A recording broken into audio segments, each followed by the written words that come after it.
Welcome to your life style. எனக்கு school டேஸில் comfort பண்ண வெரைட்டி ரைஸ் தான். அதில் இன்றைக்கி என்னோட ஃபேவரட் டிஷ் புளியோதரை பார்க்க போகிறோம்.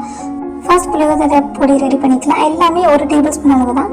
இந்த அளவு 1 கப் ரைஸ்க்கு கரெக்டாக இருக்கும். ஸோ முழு மல்லி, உளுந்து, கடலைப்பருப்பு, சீரகம், மிளகு, கடுகு, வெந்தயம், எள்ளு, வரமிளகாய் 3, கருவேப்பிலை கொஞ்சம், எல்லாத்தையும் நல்லா ட்ரை ரோஸ்ட் பண்ணிக்கணும். நல்லா அரோமா வர வரைக்கும், ஒரு லைட் ப்ரௌன் கலர் வர வரைக்கும் நல்லா அதை ட்ரை ரோஸ்ட் பண்ணி தனியாக எடுத்து வச்சுக்கோங்க. லாஸ்ட்டாக கறியில் யூஸையும் அப்படி தான் ட்ரை ரோஸ்ட் பண்ணி எடுத்து வச்சுக்கோங்க. எல்லாத்தையும் மிக்சியில் போட்டு ஒரு ஃபைன் பவுடராக மிக்ஸ் பண்ணி நம்மளோட புளியோதரை பவுடரை எடுத்து வச்சுக்கோங்க.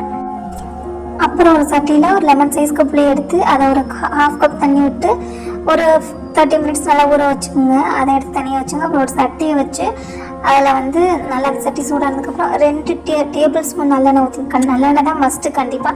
அதான் அந்த புளியோதரைக்கு ரொம்ப ரொம்ப நல்ல டேஸ்ட்டு, நல்ல அரோமா, நல்ல ஃப்ளேவர் கொடுக்கும். ஸோ கண்டிப்பாக நல்லெண்ணெய் தான் யூஸ் பண்ணணும்.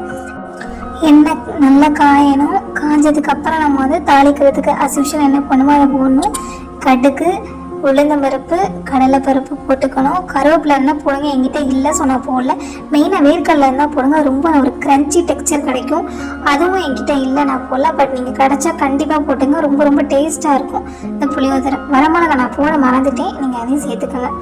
அப்புறம் எல்லாத்தையும் ஒரு ட்ரை ரோஸ்ட் பண்ணி ஒரு ப்ரௌன் கலர் அச்சீவ் ஆகிற வரைக்கும் அதை எண்ணெயில் நல்லா வறுத்துட்டு அரைச்சி வச்சுருந்த அந்த புளியோதரை பவுடர் இருக்குல்ல, அதையும் போட்டு அந்த எண்ணெயிலேயே நல்லா மிக்ஸ் பண்ணிக்கங்க. பெருங்காய கிளிப் நான் எடுக்க மறந்துட்டேன், ஸோ நீங்கள் ஆட் பண்ணிக்கோங்க. அப்புறம் கரைச்சி வச்ச அந்த புளி அதையும் சேர்த்துக்கிட்டு ஒரு 1/4 ஸ்பூன் மஞ்சள் தூள் போட்டுக்கோங்க. எல்லாம் போட்டு நல்லா மிக்ஸ் பண்ணதுக்கப்புறம் தேவையான அளவுக்கு சால்ட்டு போட்டுக்கோங்க. கரெக்டாக உங்களோட டேஸ்ட்டுக்கு ஏற்ற மாதிரி போட்டுக்கோங்க. அப்புறம் ஒரு முக்கியமான இன்க்ரீடியன்ட் ஜேகரி, அதாவது வெல்லம். அது என்கிட்ட இல்லை, ஸோ நான் அதுக்கு மேலே சுகர் போட்டுக்கிறேன். வெல்லம் இருந்தால் கண்டிப்பாக போட்டுங்க, அதான் அந்த புளியோதரையோட டேஸ்ட்டை ரொம்ப என்ஹான்ஸ் பண்ணி கொடுக்கும்.